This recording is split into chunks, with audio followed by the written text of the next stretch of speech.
The Legend of the Lady Slipper by Lise Lunge Larson and Margie Preyes. Illustrated by Andrea Arroyo. Close read. Discuss author's purpose.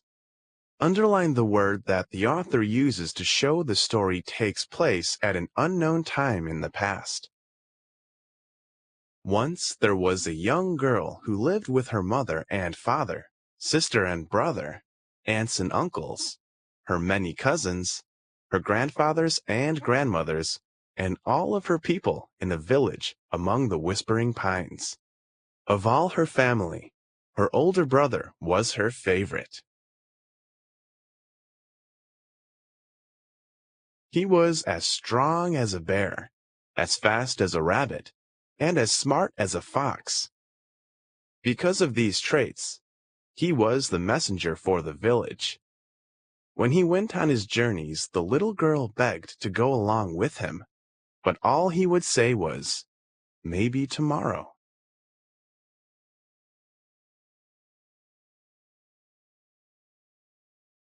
Close read. Messenger. Someone who carries news or a message to someone else. Then one day, a terrible disease struck. The little girl watched as, one by one, her people became ill.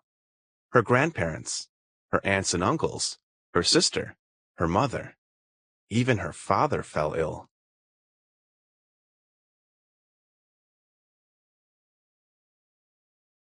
A neighboring village had the mashkiki, the healing herbs they needed, but the journey was too dangerous to make in winter.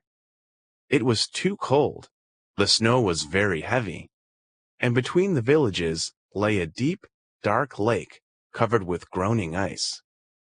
Such journeys were not made in Gichi Manidu Gizis, the great spirit moon. Still, her brother said yes, he would make the trip. Close read. Discuss author's purpose.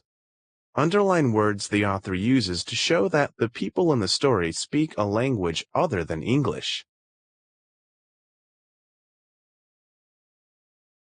Close read. Make connections. Highlight words that show how the girl feels about her village. But then even he became ill. Now the little girl thought surely there was no one else to go, unless she herself were to make the journey. Maybe tomorrow, she thought. But looking at her brother, his face bright with fever, she knew she had to leave right away.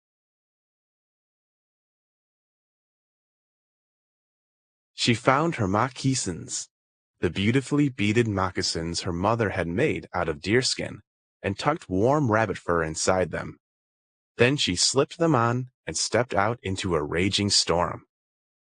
Close read. Moccasins, soft leather shoes.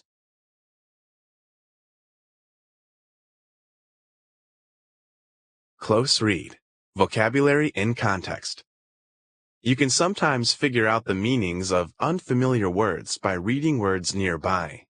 Underline words in the text that help you understand the meaning of plunging. Trees lashed about in the wind, rattling their branches.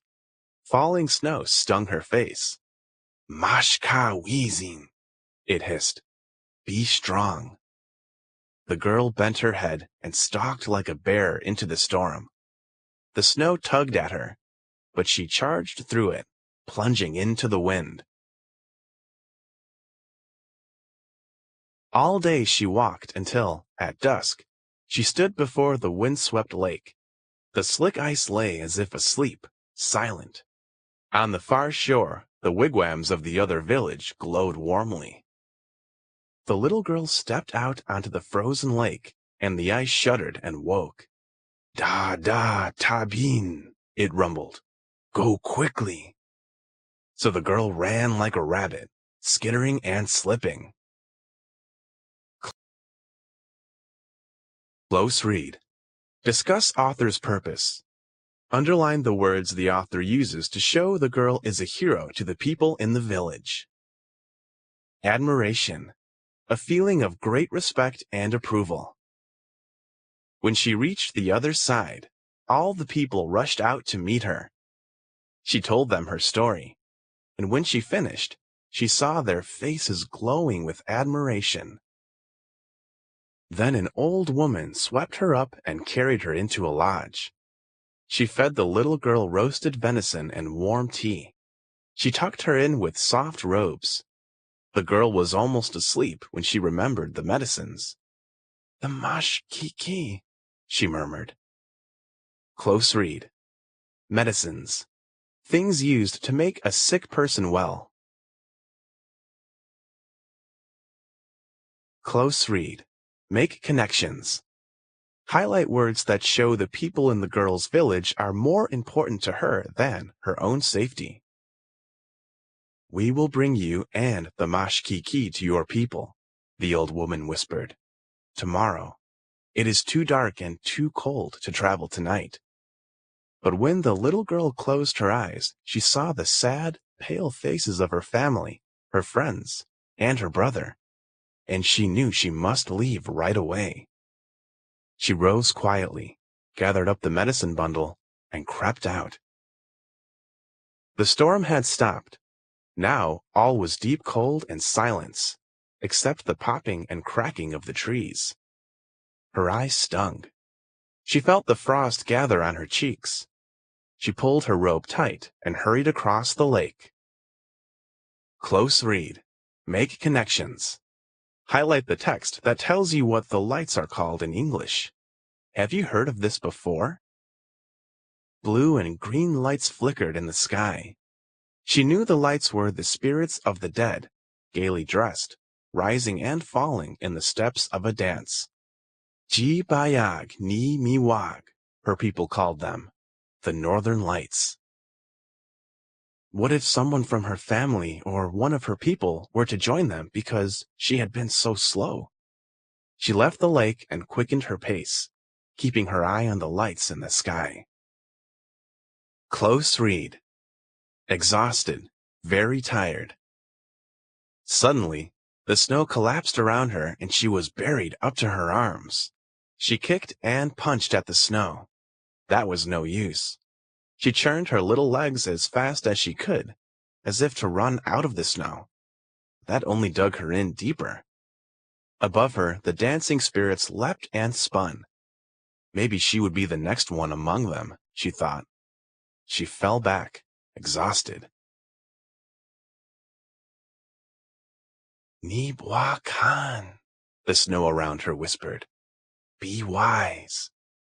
Yes, she must be smart like the fox who thinks his way around the trap. She lay back to think and felt the snow relax its grip.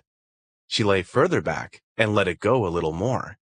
Slowly, she wriggled and turned, paddled and swam her way out of the snow.